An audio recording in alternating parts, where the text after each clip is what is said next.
Hello friends, today we will be talking about recent freedom given by Reserve Bank of India to NBFCs to open their branches without prior approval of RBI. Of late, the role of NBFCs has been increasing in recent years, and NBFCs have played a significant role in financial inclusion as well.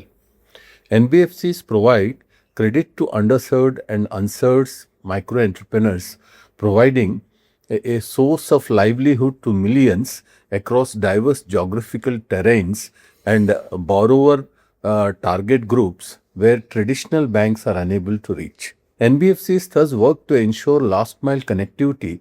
Thus, NBFCs and microfinance institutions are the backbone of rural inclusion and rural livelihood. As a result of the steady role of banks and NBFCs, the RBI's Financial Inclusion Index has reached 67 in March 2025, up from 53.9 in March 21 and from its base of 43.4 in March 2017. In order to converge the regulatory arbitrage between banks and NBFCs, RBI has increased its surveillance on the NBFCs and brought about a scale-based regulation framework for NBFCs in October 2021, moving away from a one-size-fits-all approach and aligning regulations with each entity's systemic importance and risk profile. NBFCs for this purpose are classified into 4 groups on their size, activity and perceived riskiness. The top layer, NBFC top layer, where RBI perceives extreme systemic risk. As of now, thus the top layer is empty. That means there is no NBFC which qualifies for that. Second is upper layer. There were 10 NBFCs at the time of 2021 when these regulations were brought, but now they are 15. Then the middle layer, NBFC, includes all deposit-taking entities and those with assets of 1,000 crores or more. Base layer is the rest of the units which are having below 1,000 crores of size of the assets. Based on the March 2025 data of RBI, the NBFC's top layer is empty, NBFC's upper layer is having 15, middle layer is having 400 entities, and NBFC's base layer has remaining 8,500 plus NBFCs which are regulated by RBI. After recognizing the regulatory system for NBFCs, the RBI began permitting the co-origination model in 2018, increasing the role of NBFCs in the mainstream finance. So banks and NBFCs are coming together to lend and share the risk of lending.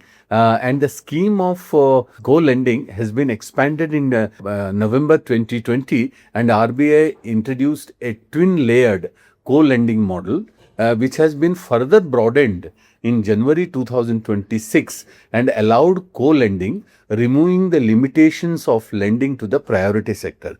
Earlier, it was only meant for priority sector. Now, it is open to all sectors. So, banks and NBFCs can come together to lend. Now, this background we are discussing to illustrate the point that NBFC's role in the economy is increasing and they are becoming the mainstream lenders along with the banks, and rather we can say that NBFC's role have been increasing much faster than the banks. RBI has granted greater autonomy to NBFCs to open branches without prior approval on certain conditions with immediate effect.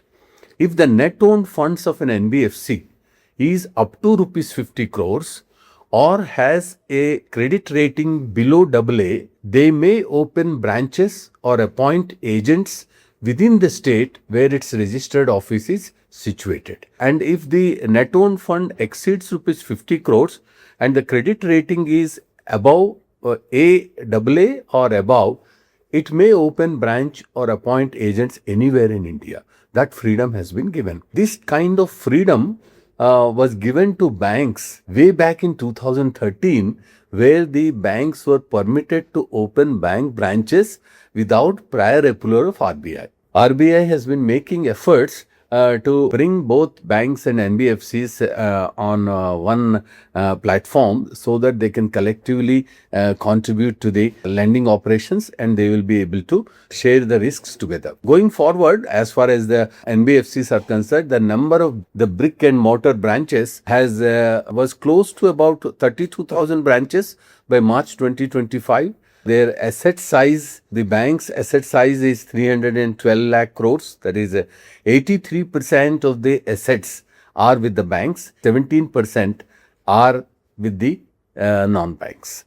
The impact of operational freedom is an increase in operational risk for NBFCs, which must be considered while using this kind of freedom which has been given to the NBFCs. So, to sum and substance, we can say that NBFCs will have much more freedom to open their branches within the state and even pan India, depending upon the net worth that they will be having, and they will be competing with the banks in a much more prominent way than they have been doing now. So we should keep watching the role of NBFCs as we are going forward and ensure that we are able to read the riskiness of NBFCs in their lending operations. We can see their increased role in the coming years. Another factor I would like to share, banks are RBI is having what we call